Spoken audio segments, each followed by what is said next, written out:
This is Holly Hansen here with the Texan News. I'm here with Alexandra Del Moral Mueller, who is running for Harris County Judge. For listeners who are not aware, Harris County is the most populous county in the state of Texas, third most populous in the nation. What happens in Harris County is very important throughout the nation. But Alex is running as a Republican. She came out of a 9-way primary and handily beat an opponent in a runoff election, and now she's shifting to the general election. Alex, a lot of people say that Harris County is hopelessly blue and a Republican has no chance to win in this county. What do you say to that? I would say I don't think anyone in Harris County opted in for the policies we have right now. And so while on national issues, people probably do tilt towards the Democrat Party, what's happening here right now in Harris County is a pretty extreme form of government. They really have tried to make our county into this test bed, or, as Lena herself would say, let's make this a progressive model that could be exported around. And that's really where it's gone too far, that fundamentally they've positioned themselves as being anti-law enforcement, anti-traditional criminal justice. So within their own party, they have a break of what I would call law and order traditional Democrats.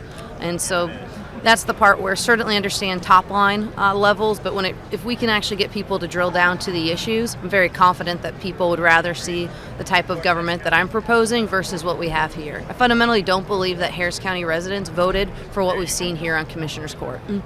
And you're running against incumbent Judge Lena Hidalgo, who has enacted quite a few changes to the way county government operates and the role of county government. One of the biggest concerns, though, among residents is rising crime. And so what would you do as county judge to address that rising crime problem? Sure. Well, one of the big pieces with rising crime is, with Adrian Garcia, Lena Hidalgo, and Rodney Ellis, they signed that consent decree.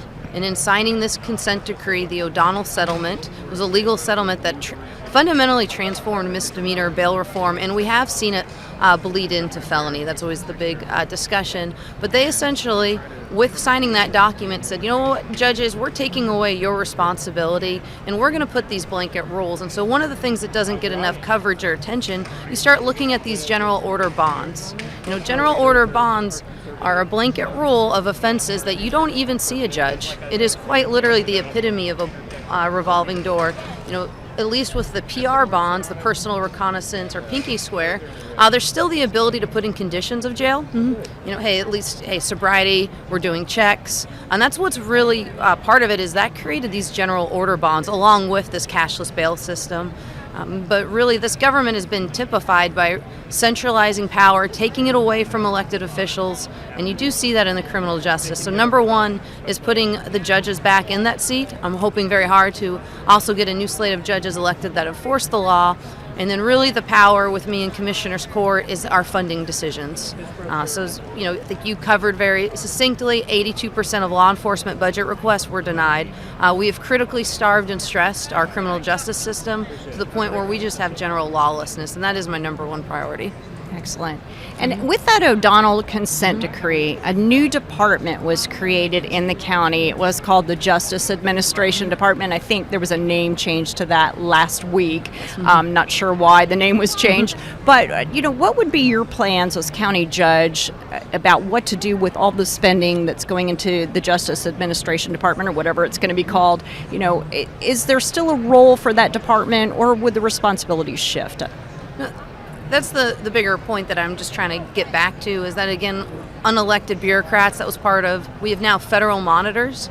That was part of the challenge that we raised the amicus brief to highlight, is really the federal government has no business in state bail bond decisions.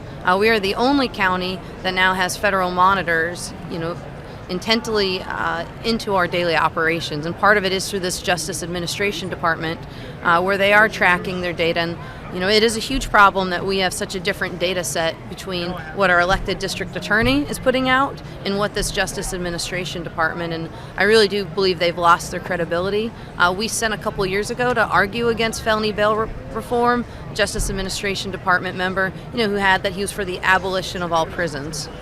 So it has been a very extreme interpretation where, pretrial detention is used in all but the most limited circumstances, and there's no shortage of data supporting that fact. And excellent. And you are among the few people who filed an amicus brief in relation to the O'Donnell consent decree.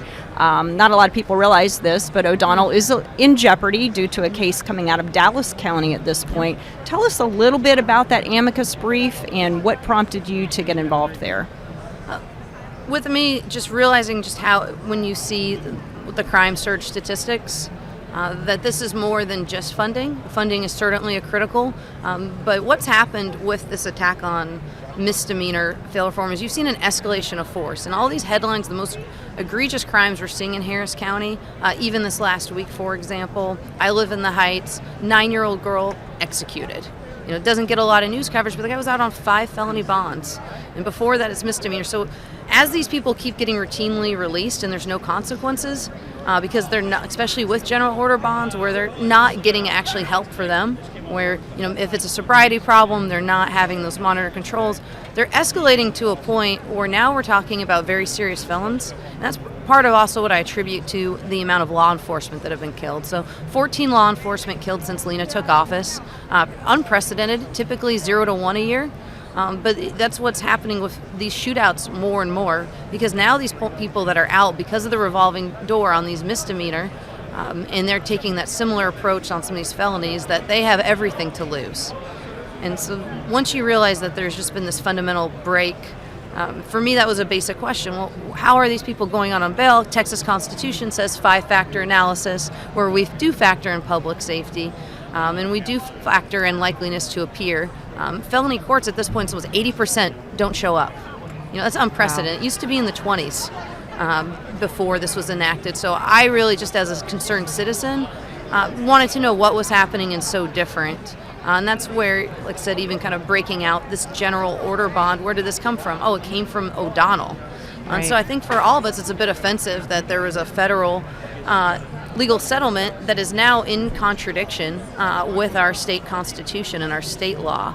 And so that is when we saw that in Davies, had a ruling that it would seem to apply in this case. And I spoke in Commissioner's Court in support of Commissioner Cagle.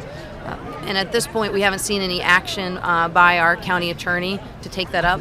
I know they did a closed executive session, but with getting a 3-2 vote, challenging O'Donnell's settlement would be a key priority. It was a $100 million legal settlement that we've paid, and that's where funding from JAD and those other things. But to me, the short answer is this is what institutionalized a very radical form of bail reform that is resulting in the loss of innocent victims, youth very routinely, unfortunately, as well. And last question, and we'll wrap this up. As you're campaigning, now you're pivoting to a general election.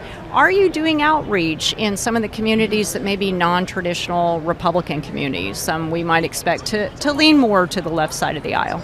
No, that is geographically the big split now, just by virtue of being in a runoff, and I would say our runoffs are too long. It ties you up in areas that are more Republican strongholds. So my big focus, I was just out in the East End the last few days, is trying to get out of the traditional Republican bastions. Know that we need to represent. It's kind of a big difference is even in our Harris County government right now, it's all partisan divide. It's something we've never seen in Harris County, where you go 1, 2, 3, 4 levels down purging departments. I really want my campaign to be for Harris County, all of it. And right now, even the most basic decisions are being tainted with how does that politically advantage me the best. Mm-hmm. And we're really seeing a shift in resources based on political alignment instead of what I would say trying to make decisions really based on where's the most good we can get for the most people countywide. Very good. Well, thank you so much for your time. We wish you the best of luck. I appreciate it. Thank you, Holly.